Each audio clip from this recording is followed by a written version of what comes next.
Bismillahirrahmanirrahim. Alhamdulillahirabbil alamin. Asta'inuhu wa nastaghfiruh wa na'udzu billahi min syururi anfusina wa sayyiati a'malina. Faman yahdihillahu fala mudhillalah wa may yudlil fala hadiyalah. Asyhadu an la ilaha illallah wa asyhadu anna Muhammadar Rasulullah. Allahumma shalli ala Muhammad wa ala ali Muhammad, amma ba'du. Bab yang ke-51 dari kitab At-Thaharah Sunan Abi Dawud. Babul wudu'i salasan. Bab wudu 3 kali. Artinya setiap pembasuhan satu anggota 3 kali gitu ya. 3 kali itu gitu. Hadis ke-135. Qala haddatsana Musaddadun qala haddatsana Abu Awanata qala an Musa ibni Abi Aisyah an Amr bin Syu'aibin an abihi an jaddihi, dari Amr bin Syu'aib dari bapaknya dari kakeknya. Ini sanad yang banyak dipersoalkan ulama ya, antara mungqati dengan mursal ya, prinsipnya dipersoalkan. Anna rajulan, bahwasanya seorang laki-laki datang kepada an-nabiyya sallallahu alaihi wasallam. Faqala, lalu orang itu berkata, ya Rasulullah, wahai Rasulullah, kaifatuhuru, bagaimana cara bersuci itu? Tuhur di sini ya, bersuci, membersihkan diri dari hadas. Fada'a bima'in, lalu Nabi memanggil, maksudnya meminta, bima'in dengan air, meminta dibawakan air fi ina'in, dalam wadah bejana. Fa ghassala kaffaihi salasan, lalu beliau membasuh kedua telapak tangannya salasan 3 kali. Membasuh telapak tangannya 3 kali. Tsumma ghassala wajahu salasan, lalu membasuh wajah 3 kali juga, ambil lagi 2, ambil lagi 3 gitu. Tsumma ghassala dhira'aihi salasan, lalu membasuh 2 lengan beliau 3 kali. Jadi dari telapak ujung jari-jari ini ya sampai ke lengan, sampai ke siku sini, lengan bawah. Itu yang kanan 3 kali, yang kiri 3 kali. Tsumma masaha ra'sahu, kemudian beliau mengusap kepala beliau.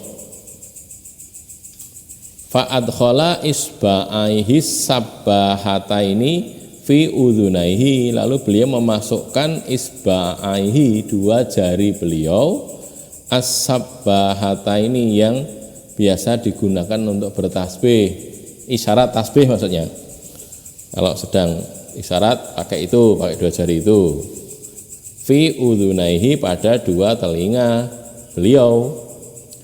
Wa masaha bi ibhamaihi, dan mengusap dengan 2 jari jempolnya ala dhahiri udhunaihi, pada bagian luar dari 2 telinganya. Dhahir, bagian luar, atau pada punggung telinga. Wa bisabbahataini, dan dengan 2 jari yang dipakai isyarat bertasbih tadi, jari telunjuk maksudnya, mengusap ke batina udhunahi, bagian dalam 2 telinganya, 2 telinga beliau. Tsumma ghassala rijlaihi salasan, kemudian beliau membasuh, bukan mengusap ya, membasuh kedua kaki beliau, kaki kanan dan kaki kiri, salasan 3 kali, yang kanan 3 kali, yang kiri juga 3 kali. Tsumma qala, kemudian beliau bersabda, hakadzal wudu, demikian inilah wudu. Faman zada ala hadza, maka barang siapa yang nambahi dari ini, au naqasa, atau mengurangi, faqad asaa, maka sungguh dia telah berbuat buruk. Asaa, berbuat buruk. Wa dzalama, dan zalim. Au dzalama wa asaa, berbuat zalim dan berbuat buruk. Ini yang ragu-ragu rawinya nggih. Tapi sabdanya sekali saja. Jadi diragukan asa'a wa dzalama au dzalama wa asa'a gitu.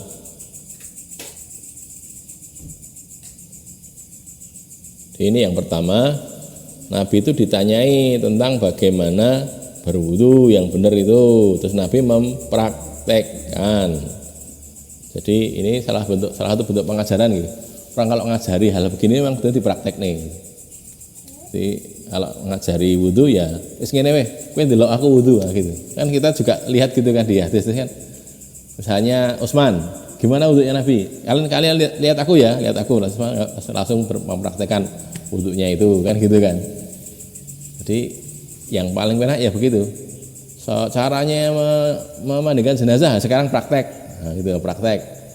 Mana siapa jadi jenazahnya sini, atau kalau enggak pakai boneka yang agak besar itu praktek gitu kan ya, atau orang atau anak kecil ini dimandikan sini ya gitu, biar tahu cara memandikan jenazah. Dulu juga gitu. Lah sekarang kita mau praktek dulu. Wudune enggak usah ya, apal ya. Wudu bendino ping bola-bali. Ini kalau mengajarkan untuk orang yang baru praktek lebih bagus begitu daripada gini kan angel kan, ketika praktek itu lalu terus diceritakan kan gitu, Nabi begini lah. Sekarang baru kita belajar. Jadi bisa kita praktekkan juga. Yang pertama ya, ambil air dulu lalu mengbasuh dua telapak tangannya 3 kali, kanan 3 kali, atau sekali gini untuk dua-duanya sekaligus, kanan dan kiri gitu. Terus membasuh wajahnya 3 kali juga. Membasuh wajah, ambil air. Nanti di riwayat lain kan ambil satu cidukan tangan, telapak tangan gini, terus dijadikan satu dengan telapak tangan yang kiri, terus dibasuhkan ke wajah 1 kali, ambil lagi, jadikan satu, terus dibasuhkan ke wajah gitu loh, 3 kali begitu. Terus ghasalah dhira'ihi salasan juga gitu sama, dari bagian riwayat kan sebutkan dari ujung sini sampai sini. Sudah saya bahas dulu kan ya, bahwa itu ada yang mengatakan harus, ada yang mengatakan sekedar yes, bukan harus, dari sini ke sini ya boleh, prinsipnya semua dibasuh dari ujung jari sini sampai siku terbasuh semuanya. Kemudian masaha biroksihi lah yang ini.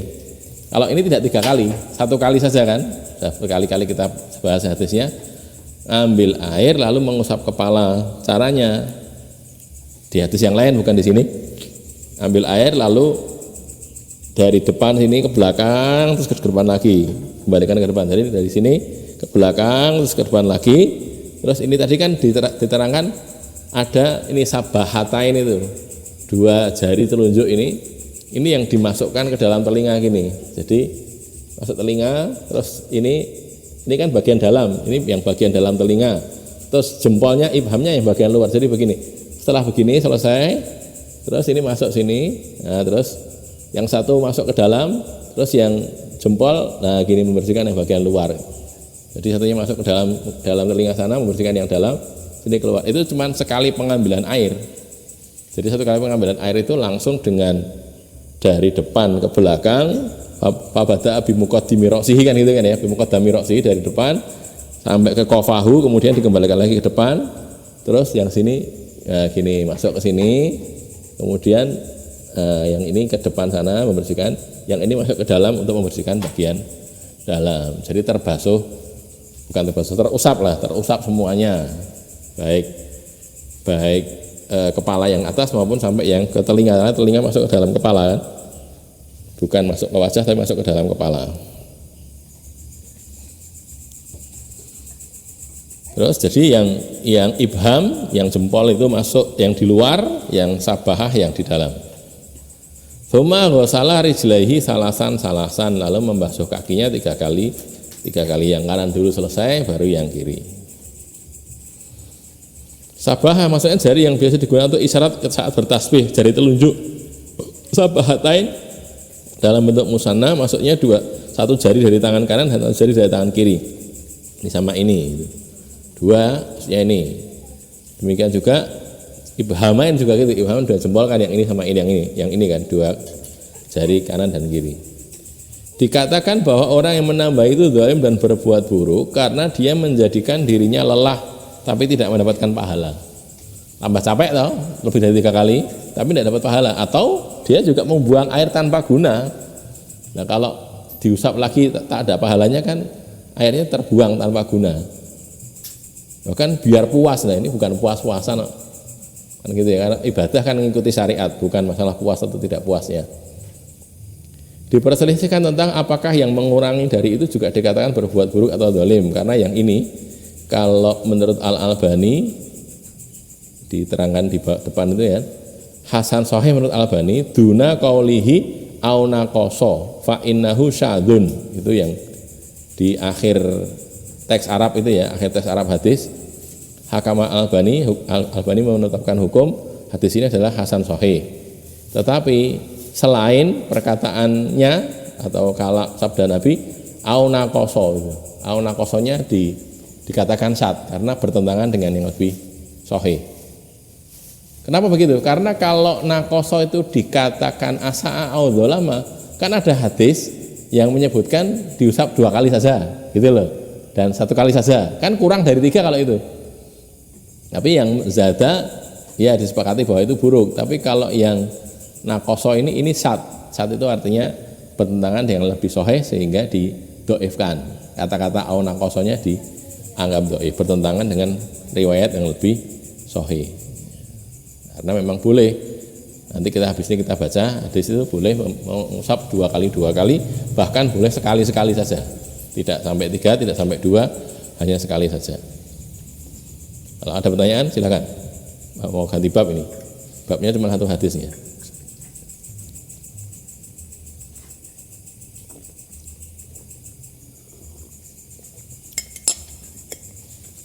Bab berikutnya bab ke-52, babul wudhu'i marratain. Ini wudhu 2 kali. 136 qala hadatsana Muhammad bin al-Ala qala hadatsana Zaidun yakni Ibn al-Hubab, Zaid bin Hubab, hadatsana Abdurrahman ibnu Thauban, hadatsana Abdullah ibnu Fadl al-Hashimi al-A'raji an Abi Hurairah anna Nabiyya sallallahu alaihi wasallam tawaddoa marrataini, berwudu beliau Nabi 2 kali. Ada di Sunan Tirmidzi, Musnad Ahmad, Sahih Ibnu Hibban dan yang lain-lain ya. Ada Musannaf Ibnu Abi Syaibah, ada Sunan Daruqutni, Mustadrak ala Sahihain, Sunan Al-Kubra lil Baihaqi dan seterusnya. Maksudnya 2 kali adalah membasuh anggota wudunya 2 kali saja, tidak 3 kali, hanya 2 kali saja. Imam An-Nawawi menyatakan bahwa ulama muslimin sudah sepakat bahwa yang wajib dilakukan dalam wudu adalah membasuh anggota wudu 1 kali, hanya 1 kali saja. Adapun membasuhnya sampai 3 kali adalah sunnah. Jadi mustahab atau sunnah atau mandubah ya.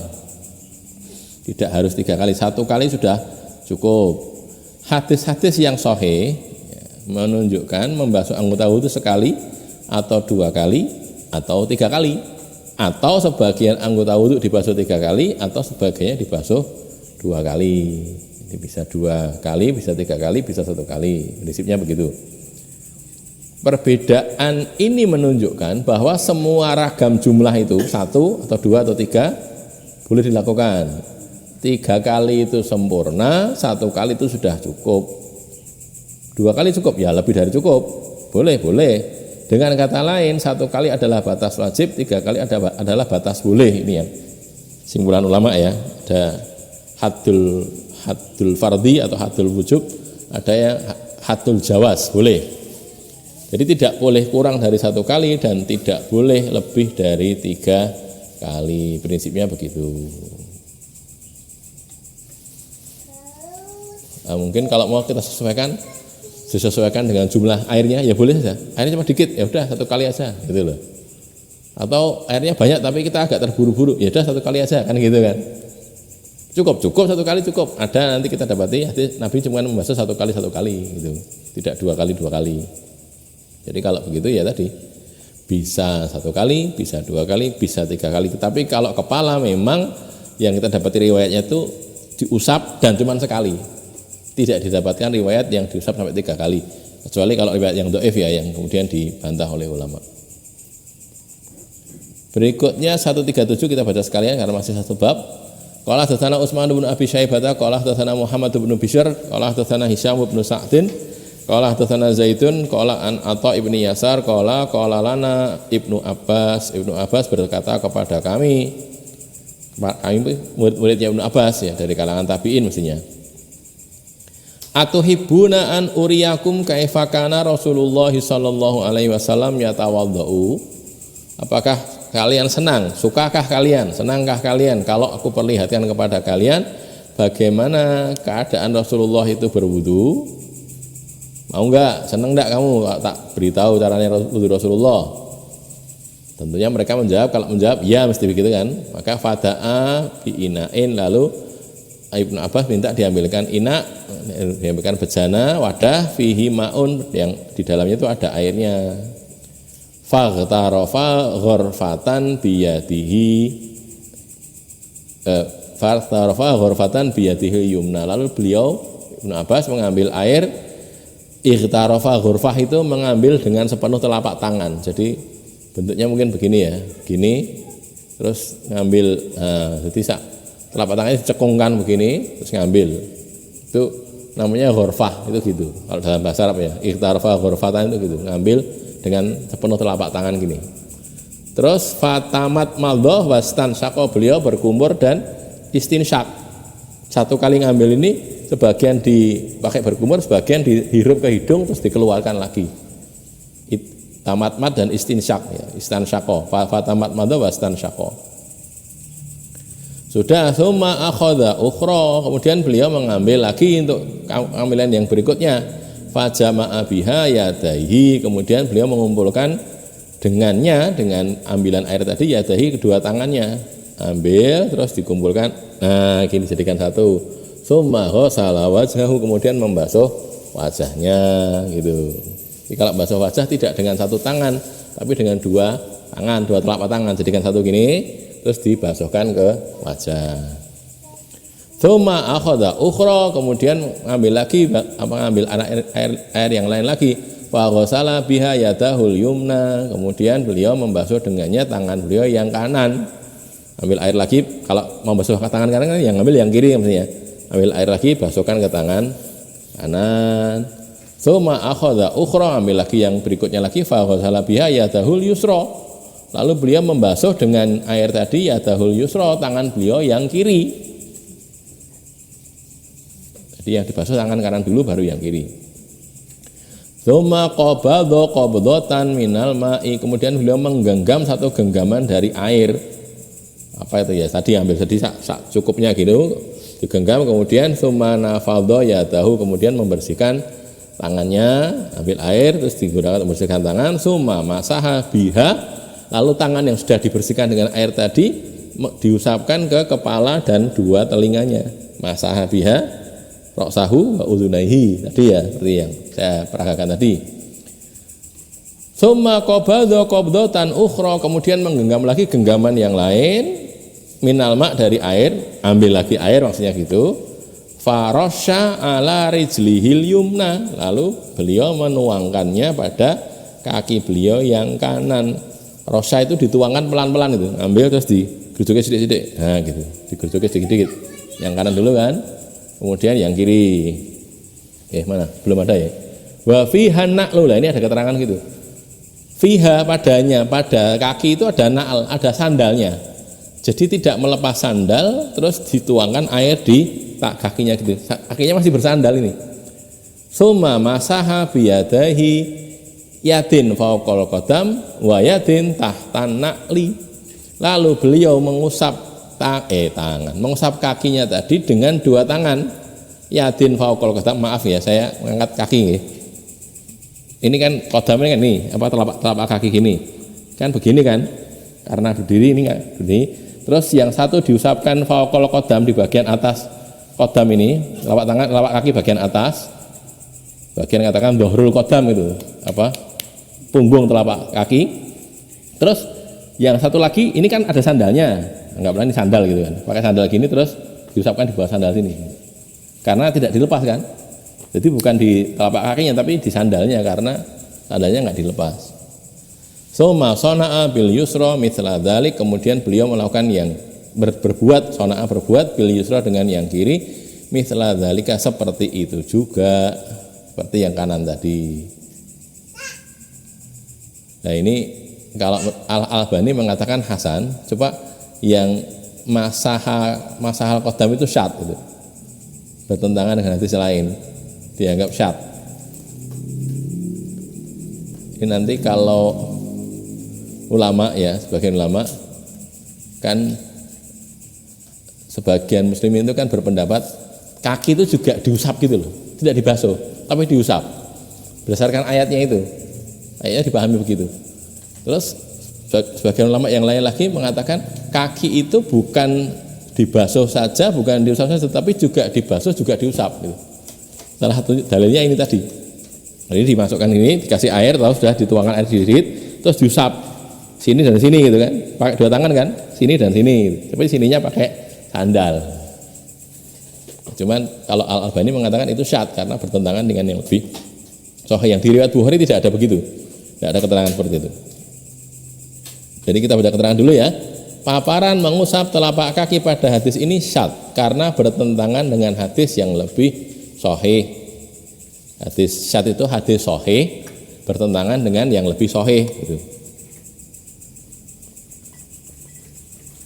Terus tidak bisa dijamakkan, tidak bisa dikompromikan. Jadinya ya harus dipertentangkan, bertentangan kalah karena yang satunya lebih sahih, dianggap syad. Iqtarofa ghurfah maknanya mengambil air sepenuh telapak tangan, sudah saya terangkan tadi.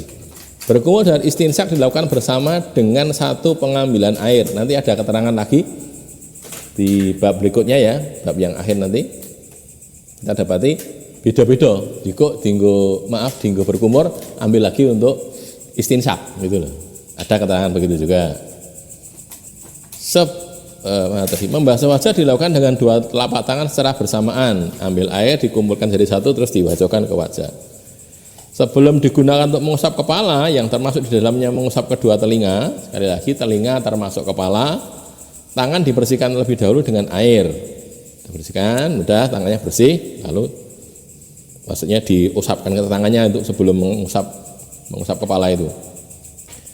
Anggota wudhu kanan, tangan atau kaki selalu dibasuh terlebih dahulu daripada anggota wudhu kiri. Diselesaikan pembasuhan kanan dulu, sekali, dua kali atau tiga kali, baru dilanjutkan dengan pembasuhan kiri.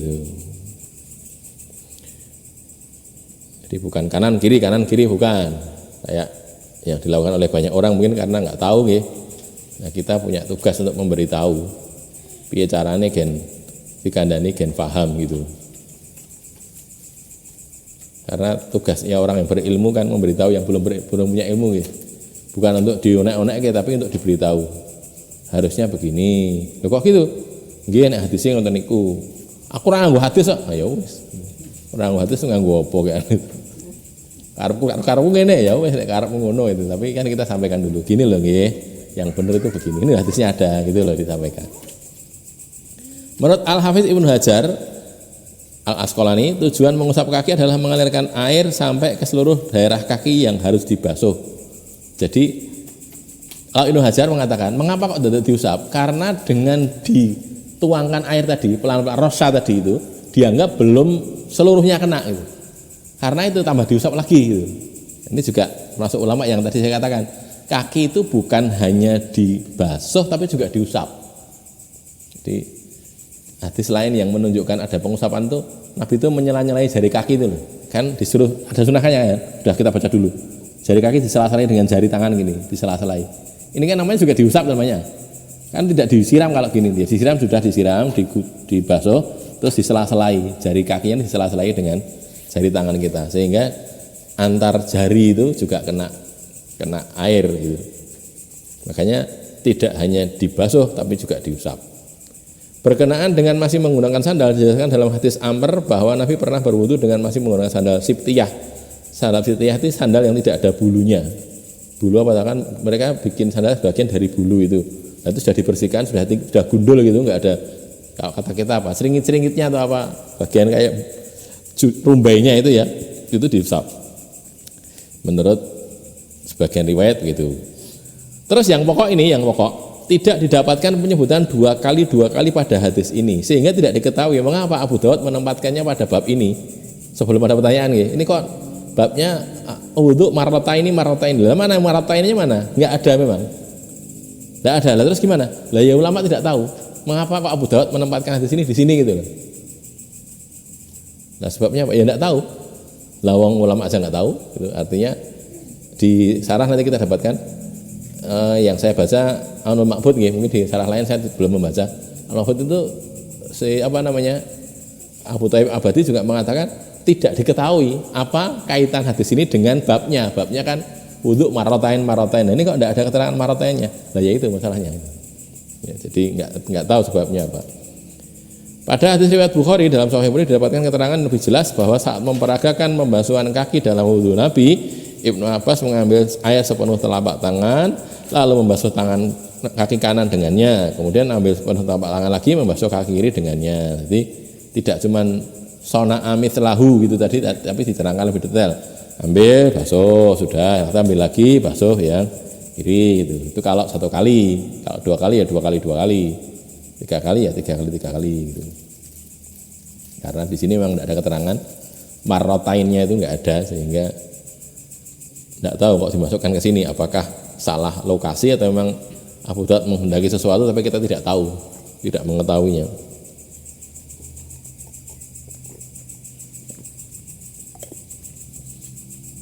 Di Sahih Bukhari kan juga kadang-kadang ada gitu. Sama Ibnu Hajar Al-Asqalani juga tidak tahu mengapa kok Bukhari memasukkan ini di sini gitu. Relevansinya dengan babnya apa itu ada beberapa hadis begitu. Kok ora cocok karo bape muni ngene kok ngene. Tidak dapatkan keterangan yang lain. Sebagian besar yang orang banyak menyoalkan itu dijawab oleh Ibnu Hajar. Oh, ini masalahnya di sini. Dia tahu gitu loh. Tapi sebagian kecil ya walaupun sebagian kecil tapi ya beberapa hadis Ibnu Hajar sendiri tidak tahu mengapa kok hadis kayak gini kok dimasukkan sini gitu. Sebagiannya dibuktikan bahwa Bukhari salah gitu. Jadi Bukhari itu juga salah. Oh, pemahamannya salah terhadap satu hadis gitu loh. Didapatkan seperti itu ya. Ada pertanyaan sebelum lanjut? Tidak ada, lanjut lagi nggih. 53 babul wudu'i marratan. Wudu satu kali. 138 qala hadatsana Musaddadun qala hadatsana Yahya an Sufyan dari Sufyan hadatsani Zaid bin Aslam an Atha ibni Yasa an ibni Abbasin qala Ibnu Abbas berkata ala ukhbirukum bi wudu'i Rasulullah sallallahu alaihi wasallam fatawaddu'a marratan. Maukah aku beritahukan kepada kalian, ku kabarkan kepada kalian dengan wudunya Rasulullah sallallahu alaihi wasallam fatawaddu'a lalu dia berwudu satu kali. Maksudnya pembasuhannya itu sekali saja, tidak dua kali, tidak juga tiga kali.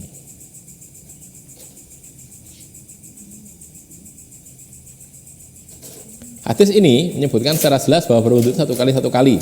Artinya membasuh anggota wudu hanya sekali untuk masing-masingnya. Masing-masing anggota wudu itu dibasuh satu kali. Jadi kalau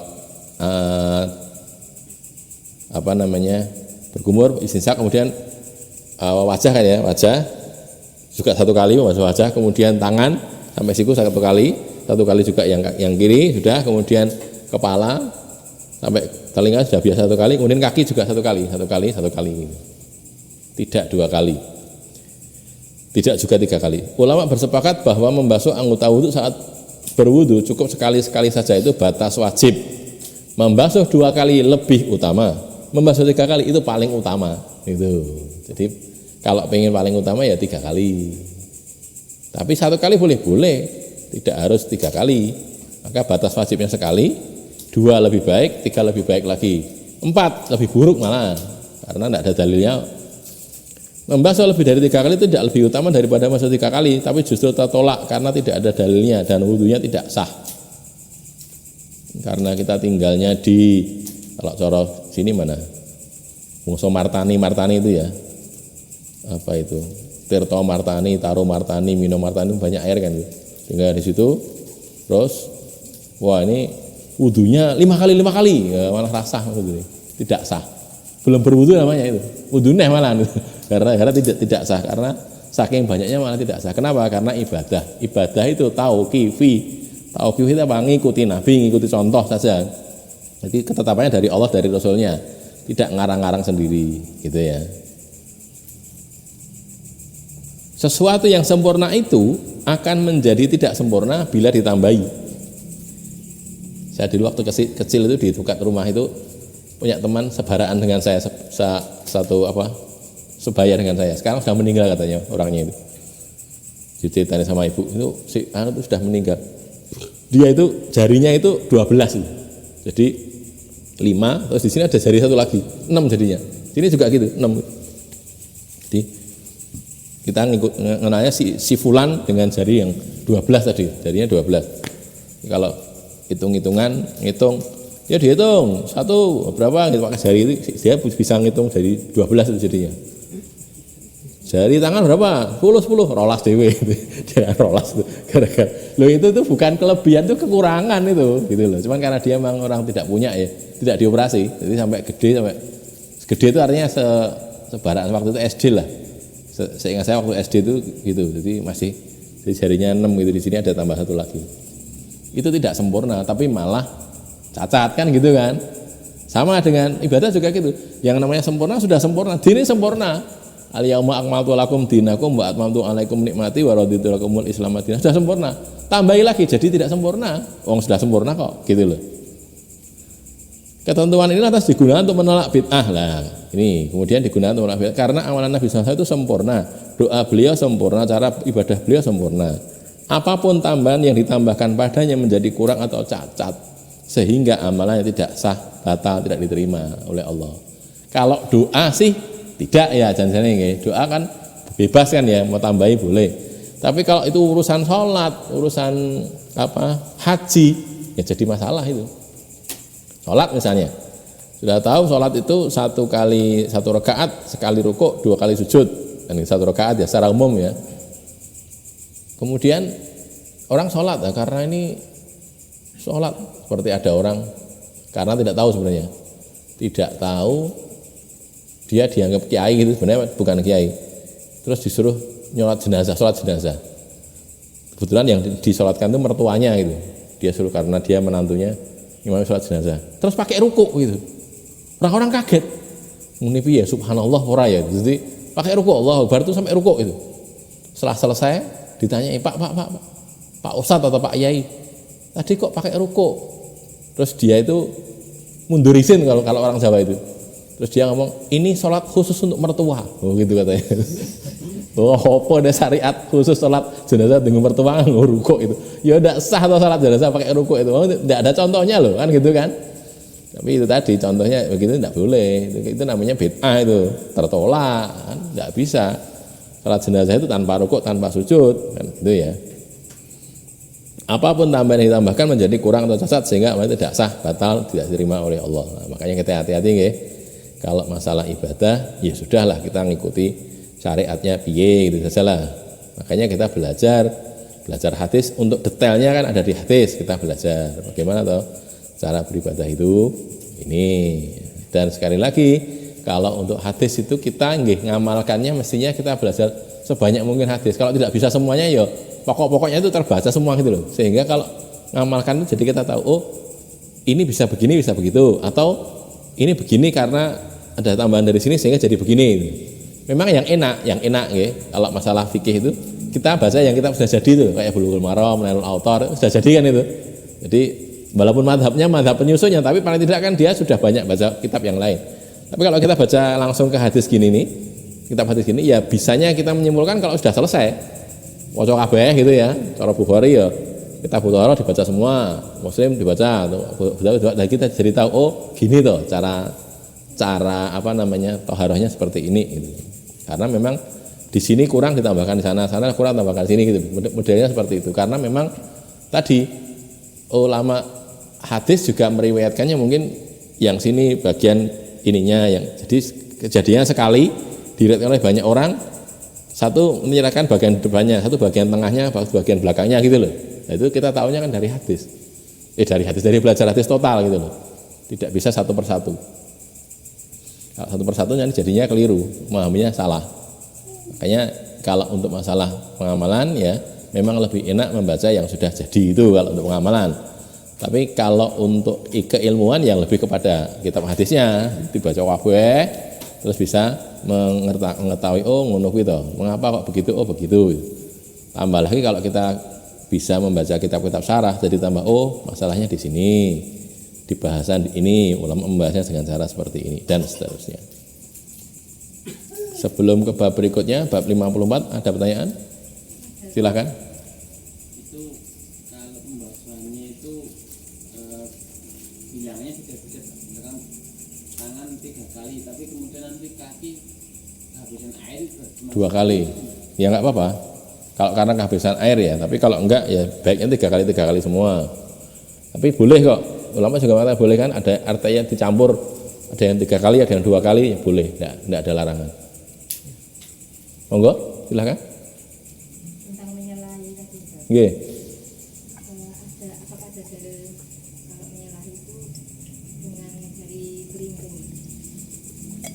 Dari kelingking. Wallah alam nggih, saya tidak tahu itu. Tapi cuma ada menyela-nyelai saja, tapi apakah ada yang keterangan dari kelingking saya belum tahu. Belum pernah baca. Ada lagi? Kalau kaki itu jenisnya juga kelingking ya? Saya tidak tahu. Betul. Ini kelingking. Kalau jari kaki itu juga ada jempolnya juga ya, podo ya. Jempol, tengah, manis, tengah. Terus yang tengah, yang ini jari apa namanya? Antara jempol sama tengah ini, kalau jari kaki namanya apa? Telunjuk juga. Saya nggak tahu nek kaki.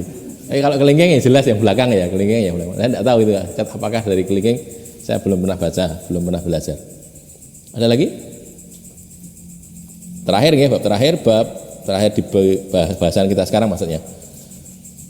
Babun fil farqi bainal madmadah wal istinsyak, tadi saya jelaskan tadi, adanya pemisahan antara madmadah berkumur dan istinsyak, memasukkan air ke hidung dan mengeluarkan. 139 qala hadatsana Humaid bin Mas'adah qala hadatsana Mu'tamir qala sami'tu Laitsan, aku mendengar Laits yadhkuru an Talhata, menyebutkan dari Talhah an abihi an jadihi, dari bapaknya dari kakeknya. Qala, dia berkata dakhaltu, aku masuk, yakni ala Nabi sallallahu alaihi wasallam, masuk ke rumah Nabi, maksudnya ketemu Nabi. Dakhaltu ala itu maksudnya ketemu lah, bertemu. Wa huwa yatawaddau, sedangkan beliau itu sedang berwudu.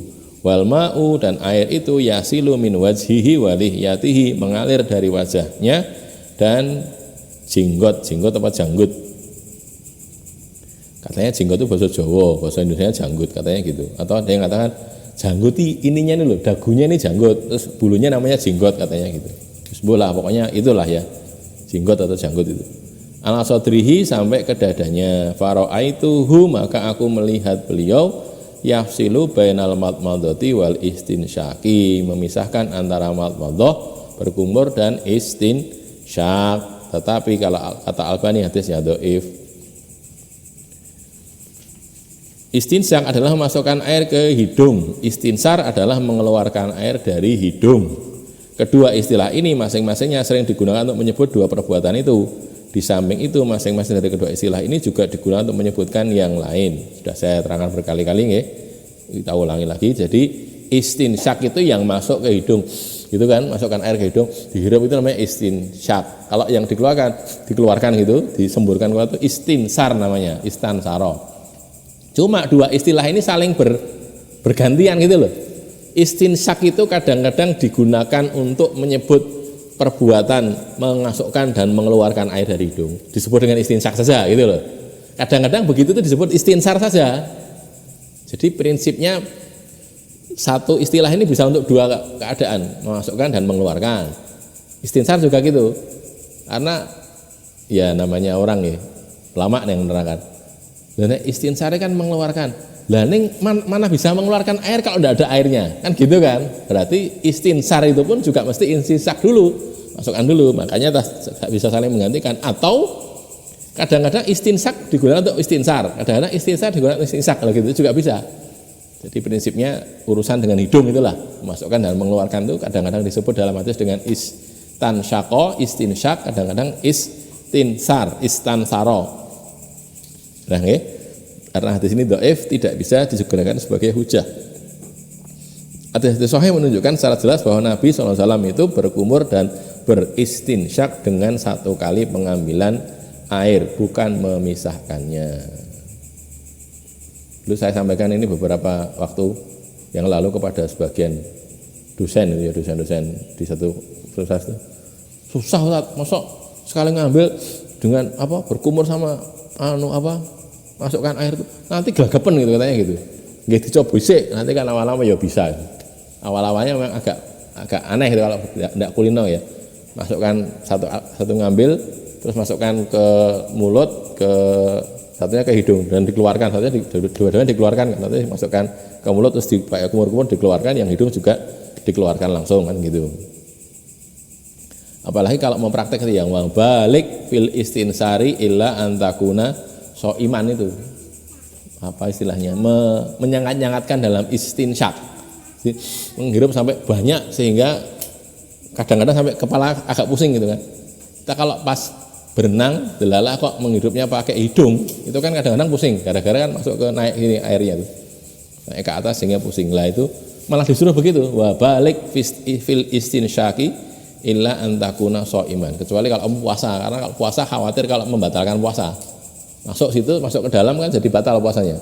Tapi kalau tidak pas puasa disangat-sangatkan istinsyaknya itu. Kalau menurut sebagian ulama, saya dengar dari guru saya itu, nek orang istinsyake tenanan insya Allah tidak sakit pilek katanya gitu katanya, tapi karena apa? Karena membersihkan bagian dalam hidung ya, bagian hidungnya bagian dalam itu. Wallahu a'lam, tapi yang jelas Rasul ada menyuruh seperti itu, wa balik fil istinsyaki illa antakuna shaiman. Ada pertanyaan? Sudah selesai untuk kali ini?